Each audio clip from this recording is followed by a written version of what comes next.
નો મેદા, નો East, નો એની harmful બેક્ટેરિયાઝ. આજે આપણે બનાવવાના છે ઘઉંના લોટમાંથી ગાર્લિક નાન, એ પણ એકદમ ક્રિસ્પી થીન ક્રસ્ટ. તો ચાલો ત્યારે બનાવી લઈએ.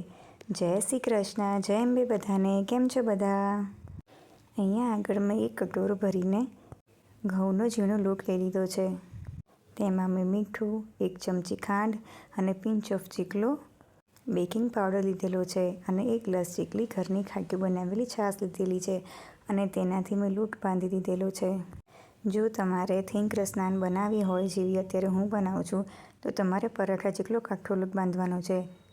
અને જો તમારે ફૂલેલી થોડી જાડી નાન બનાવવી હોય, તો તમારે રોટલી જેવો ઢીલો લોટ બાંધવાનો. રોટલીથી પણ થોડોક વધારે ઢીલો બાંધવાનો હોય છે.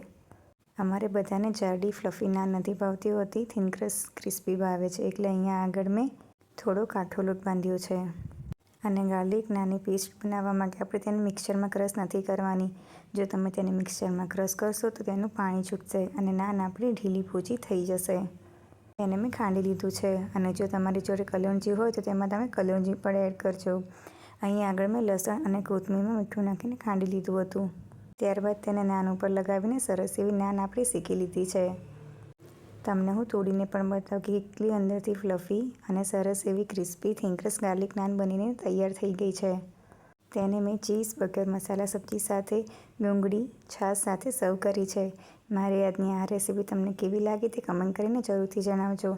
અને આ રેસીપીનો ફૂલ વિડીયો મારી ચેનલ ઉપર છે, જરૂરથી જોજો. આવજો બધા.